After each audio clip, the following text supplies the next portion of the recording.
নমস্কার, Rupa's daily diary থেকে সবাইকে স্বাগত। আজকে আমি বানাবো কাতলা মাছের আলু দিয়ে ঝোল। তার জন্য আমি এখানে 6 পিস মতন কাতলা মাছ নিয়েছি, ধুয়ে পরিষ্কার করে নিয়েছি।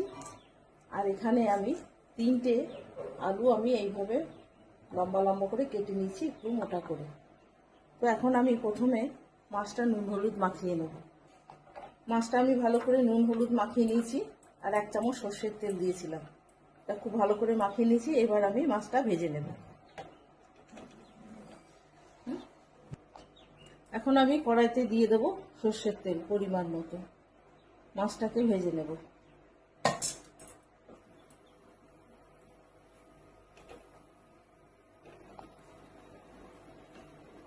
তেলটা ভালো মতন গরম হয়ে গেছে, এখন আমি মাছগুলো ভেজে নিচ্ছি।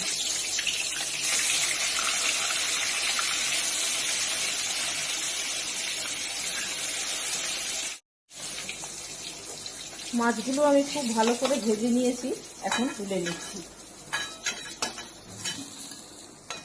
মাছের এই তেলের মধ্যেই আমি আলুগুলো ভেজে নেব।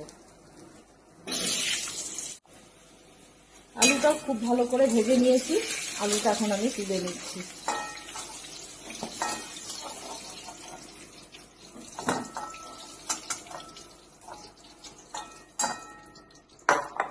কড়াই যে তেল আছে, ওই তেলের মধ্যেই আমি এখন ফোড়ন দিয়ে দেবো। নিয়েছি কালো জিরে, তেজপাতা, 3-4টে এলাচ আর 2টো দারচিনি।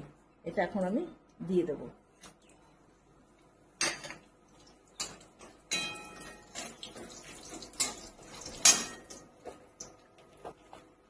এখন আমি দেব পেঁয়াজ বাটা। 2টো মিডিয়াম সাইজের পেঁয়াজ আমি বেটে নিয়েছি।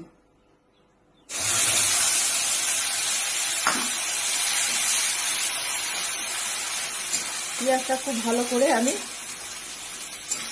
নাড়াচাড়া করে ভেজে নেব। ভালো করে কালার আসা পর্যন্ত একটু নাড়াচাড়া করে নেব।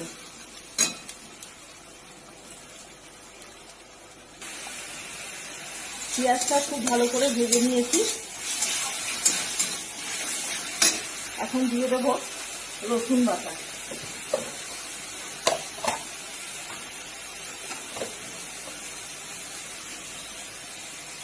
এক চামচ রসুন বাটা।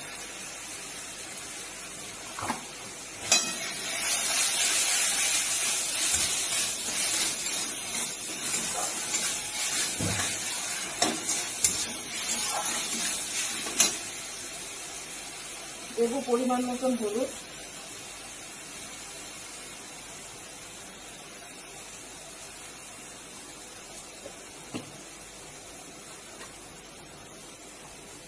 দেবো লঙ্কা গুঁড়ো 1 চামচ, দেবো পরিমাণ মতো নুন,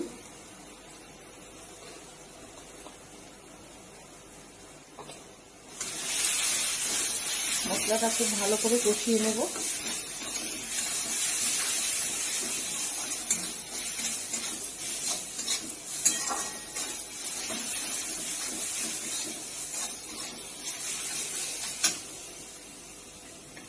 আমি এখানে 2টো টমেটো পেস্ট করে রেখেছি, এটা দিয়ে দেবো।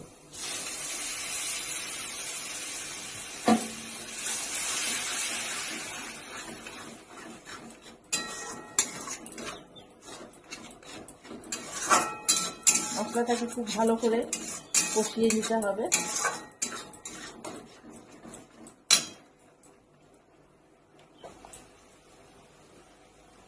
দেবো 1 চামচ ধনে গুঁড়ো,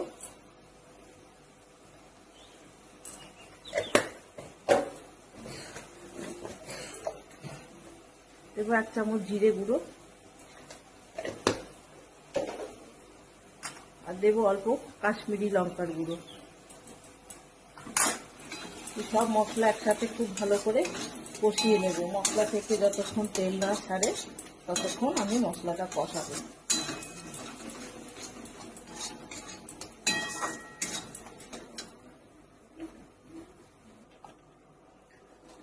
মশলাটা আমি খুব ভালো করে কষিয়ে নিয়েছি। এখন ভেজে রাখা আলুগুলো দিয়ে দেবো। আলুটা দিয়ে মশলাটা ভালো করে নাড়াচাড়া করে নেব একটু। লাগিয়ে দিয়ে দেবো পরিমাণ মতন জল।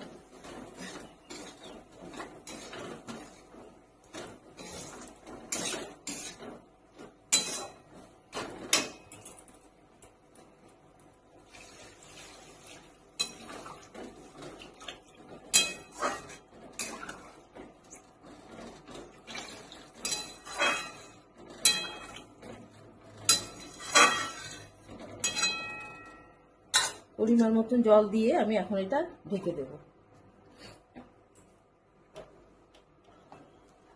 আলুগুলো কিন্তু খুব ভালোভাবে সেদ্ধ হয়ে গেছে।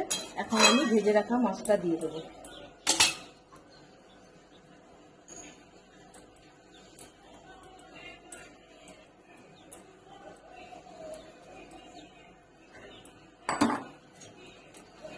মাছটা দিয়ে একটু নাড়াচাড়া করে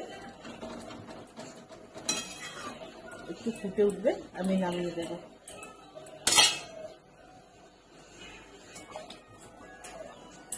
মাছের ঝোল কিন্তু আমার রেডি হয়ে গেছে। উপর থেকে একটু ধনেপাতা কুচি দিয়ে আমি এখন নামিয়ে নেব। তো কাতলা মাছের ঝোল আপনাদের কেমন লাগলো অবশ্যই জানাবেন। ভালো থাকবেন, সুস্থ থাকবেন।